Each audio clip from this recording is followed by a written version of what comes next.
ड्याडले मलाई त्यहाँ छोडेर जानुभएको थियो। 13-14 वर्षको उमेरमा घर छोडेर गएको थिएँ। हेलो, मेरो लन्चमा छ आलु र पुरी। पुरी चाहिँ मैले चारेर लिएर आएको छु। खान सक्छ कि सक्दैन चाहिँ थाहा छैन, तर खानेवाला छु। एकदम सफ्ट छ पुरी। सी ओ लाला, ब्ल्याक टी, खोर्सानी पनि छ। सो पुरी यो चाहिँ सबै मैले नै बनाएको। आलु चाहिँ मैले हिजो बेलुका बनाएको, पुरी चाहिँ बिहान उठेर बनाएको। फर्स्ट बाइट मिठो छ।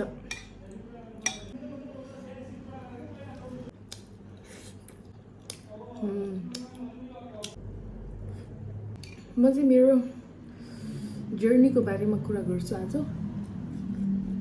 म चाहिँ 13-14 वर्षको उमेरमा घर छोडेर गएको थिएँ। घर छोडेर गएको इन द सेन्स आफै भागेर होइन है। स्कुल पढ्नको लागि, आफ्नो पढाइको लागि म इन्डियामा गएको थिएँ। 13-14 वर्ष होला, सानै थियो। पहिला चाहिँ म 7 क्लाससम्म चाहिँ नेपालमै पढेँ। त्यसपछि म इन्डियामा पढ्न गएँ।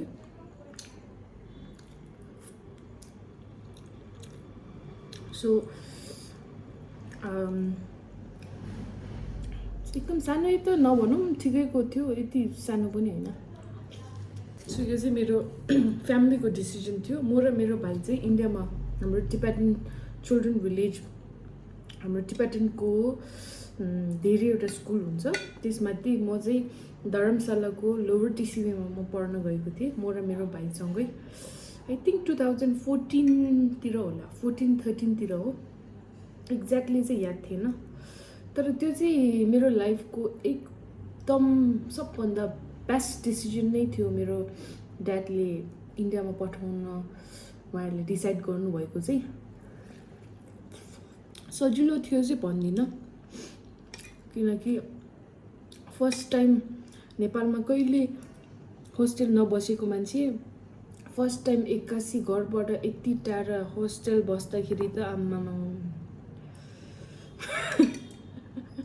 मेरो बाउको बेदेखेको थियो मैले।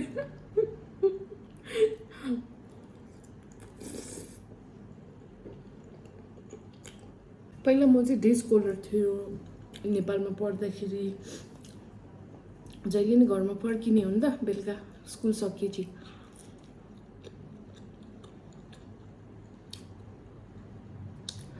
टिबेटन चिल्ड्रेन्स भिलेज हामीले टिसिबी भन्छ। तर हामी त अझै लक्की हो नि, किनकि टिबेटबाट धेरै स्टुडेन्ट आएको हुन्छ पहिलातिर। 2008 भन्दा अगाडि 2011, 12, 13सम्म आउँथ्यो होइन। बिचारा उहाँहरू त आफ्नो घर परिवार सबै छोडेर आउने हो। हामी त अझै विन्टर भेकेसनमा आफ्नो घर त जानु पाउँथ्यो नि त। उहाँहरू त बिचारा पेरेन्ट्स हुँदैन धेरैजनाको, लक्की हो। तर हामी त फर्स्ट डे मैले एक्सप्लेन गर्छु है। मलाई फर्स्टमा त केही अब हुन्छ नि त्यो ओ इन्डिया जाने हो भनेर खुसी थियो।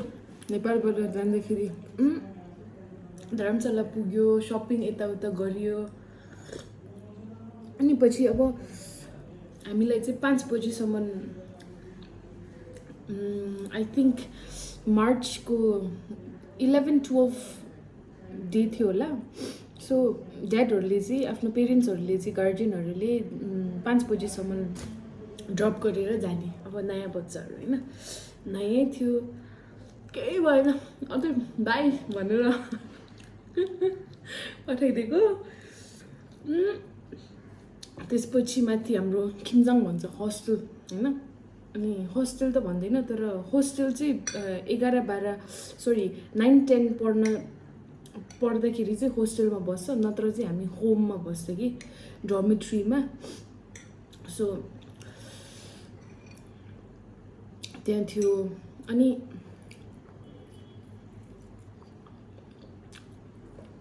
मेरो होम नम्बर चाहिँ 5 खिम्चाङ आवा भन्छ हामीले। ड्याड त जानुभयो, त्यसपछि हाम्रो खिम्चाङ आम्ला भन्छ।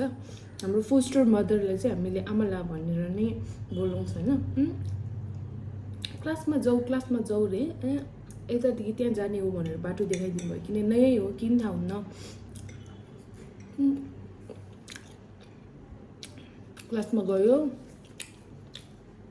अनि क्लासमा राङजोङ भन्छ कि, राङजोङ सेल्फ स्टडी टाइम रहेछ। सेल्फ स्टडी टाइममा गयो, न किताब थियो न के थियो, डल्ल परेर बसेको थियो। अनि त्यो नयाँ नयाँ आउँदाखेरि मान्छेहरू सबैले हेर्छ नि त, गरेर सबै यसरी हेरिरहेको थियो। त्यसपछि हस्टेल सक्ने, त्यो सेल्फ स्टडी पिरियड सक्ने बित्तिकै अनि लन्च खाना, डिनर खाना जाने रहेछ। सो हाम्रो डिनर चाहिँ डिनर खाने ठाउँ नै हुन्छ। त्यहाँ गयो, टिङ्मो र के पाकेको रहेछ, याद छैन के पाके, तर टिङ्मो त टिङ्मो नै हो। खायो, त्यसपछि अनि होस्टेल जाने हो अरे। अनि होस्टेलमा गयो, डोमेट्रीमा। मेरो पालाले सबै बनाएर जानुभएको थियो कि, त्यसमा च्यादर, वाइट च्यादर राख्नुपर्छ, वाइट च्यादर कम्बल सम्बल सबै किनेर राखेर जानुभएको थियो। सुतेँ त्यो राति। मेरो चाहिँ कहाँ परेको थियो भन्दाखेरि, मेरो सुत्ने ठाउँ चाहिँ झ्यालको ठ्याक्कै यतै परेको थियो कि, झ्याल यतै छ अनि मेरो बेड चाहिँ यतै छ कि। म त केही थाहा छैन अब के हो भनेर है। राति त एक्कासी आँखाबाट तुलुक तुलुक तुलुक भएर आँसु खसिरहेछ। बिचरा अब भर्खरै हिट भयो होला नि त मलाई होइन। त्यो माथि मुन पनि फुल मुन के, फुल मुन है। फुल मुन हेरेर त अझै त्यो भएको कि, हिट भएर रोयो रातभरि।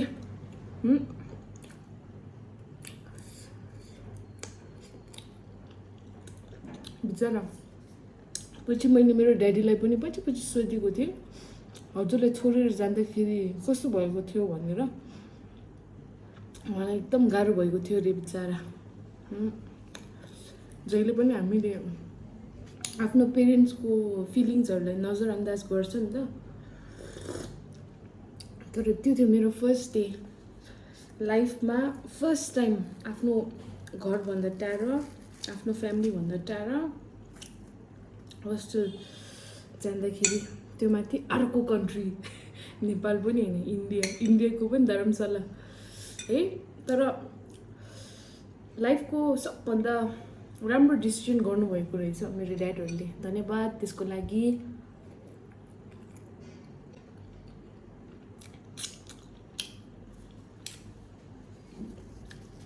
र मेरो स्कुल टिसिबीलाई पनि एकदम हृदयदेखि धन्यवाद छ, मान्छे राम्रो बनाइदिनु भयो। किनकि अब त्यो स्कुल भनेको एकदम आफ्नो पेरेन्ट्स, आफ्नो घरभन्दा पनि कम हुँदैन। किनकि घरमा भनेको 2 महिना मात्रै हो, वर्षमा 2 महिना घरमा विन्टर भेकेसनको लागि जाने हो। अर्को 10 महिना त सबै स्कुलमै बस्ने हो, स्कुलमा सुत्ने हो, स्कुलमै खाने हो, स्कुलमै जुत्ने हो, स्कुलमै रुने हो, स्कुलमै हाँस्ने हो होइन। सो त्यो चाहिँ एकदम ग्रेटफुल छु। कहिले हाँसिन्थ्यो, कहिले रुइन्थ्यो, तर एकदम फर्स्ट डे चाहिँ हल्का त्यति गाह्रो चाहिँ भएन। तर राति चाहिँ एक्कासी गरेर रुएँ।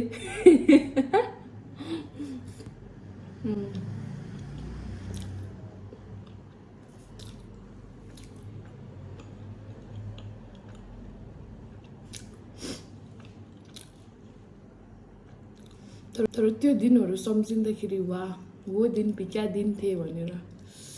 स्कुलमा भन्दा कहीँ मजा हुन्न रहेछ। तर हाम्रो त्यो स्कुल भनेपछि हाम्रो लागि त कसम सुनको दरबार भन्दा पनि कम होइन कि। खानालाई पाइन्छ, सुत्नलाई पाइन्छ, पढ्न पनि पाइन्छ, खेलकुद गर्न पनि पाइन्छ, होइन। पहिला नेपालमा हुँदाखेरि डे स्कुल भएर खासै त्यति अपर्च्युनिटिजहरू केही नै पाउँदैन थियो कि। सो आफ्नो ट्यालेन्ट कता छ, आफ्नो इन्ट्रेस्ट कता छ भनेर नेपालमा हुँदाखेरि मैले खासै डिस्कभर गर्न सकिनँ। तर टिसिबी स्कुलमा पुग्दाखेरि सबैलाई इक्वल अपर्च्युनिटी, होइन, सबैलाई एकै समानको अपर्च्युनिटी हुन्छ। सो त्यसमा जो राम्रो छ त्यसलाई नै अझै अपर्च्युनिटी धेरै पाउँछ कि। मैले चाहिँ त्यहाँ त खेलकुदहरू धेरै खेलेँ, अनि स्टेजमा एक्सटेम्पोरी हुन्छ जुन ऱ्यान्डमली एउटा आफ्नो नाम पिक भएर एउटा टपिकमा आफैले भन्ने, पब्लिक स्पिकिङहरूदेखि लिएर आफैलाई डिस्कभर गर्न सकेँ मैले टिसिबीको कारणले। म त एकदम आभारी रहनेछु जिन्दगीभरि। म जे छु आज झुट भन्दिनँ, मलाई चाहिँ त्यो स्कुलले नै बनाएको हो। आफैले डिस्कभर गर्न सकेँ। आफ्नो मेन इम्पोर्टेन्टली आफ्नो पेरेन्ट्सको महत्त्वपूर्ण मैले बुझ्न सकेँ। जब टाढिन्छ तब आफैले महसुस गर्न सकिन्छ, आफैले बुझिन्छ भन्छ नि, मलाई चाहिँ त्यो कुरा चाहिँ एकदम सही भयो।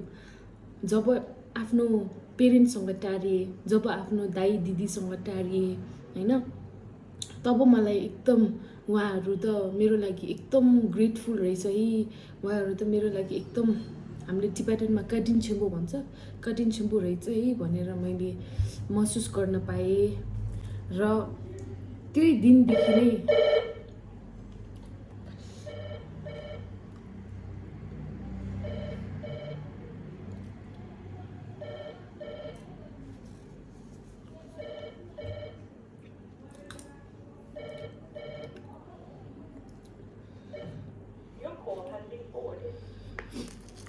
र जब मेरो ड्याडले मलाई त्यो स्कुलमा उहाँले पढ्नको लागि हुन्छ नि त्यहाँ छोडेर जानुभएको थियो, त्यो दिनदेखि मेरो लाइफको पाना नै पल्ट्यो भनौँ न। एकदम मेरो सुनौलो भविष्य त्यहाँदेखि सम्पन्न भयो भन्छ होइन, स्टार्ट भयो। म चाहिँ एकदम आभारी छु पाला, तपाईँले त्यो डिसिजन लिइदिएकोमा। मेरो आमाले पनि मेरो ट्युसन फिसहरू पे गर्नुभएको थियो, त्यसको लागि आमालाई पनि धन्यवाद। मेरो सानो ड्याडीले पनि सबै थोक उहाँले गरिदिनु भएको हो। मेरो पालाहरू सबैलाई सम्पूर्णमा एकमुष्ट धन्यवाद। उहाँहरूलाई पनि सजिलो त कतै थिएन होला, होइन, ट्राभल गर्दाखेरि कति महँगो हुन्छ, सामान किनिदिनु पर्यो, पकेट मनी राख्नु पर्यो। सो यही थियो मेरो फर्स्ट डेको स्कुलको जर्नी। मैले चाहिँ 4वटा पुरी लिएर आएको थिएँ, एउटा पुरी चाहिँ खानु सकेन, आधी पनि बाँकी छ। यो चाहिँ म जसो तसो फिनिस गर्छु। र यति नै थियो, खाँदै खाँदै मैले आफ्नो स्टोरी पनि सेयर गरेँ। सो आजको लागि यति नै, लास्ट बाइट, बाई बाई।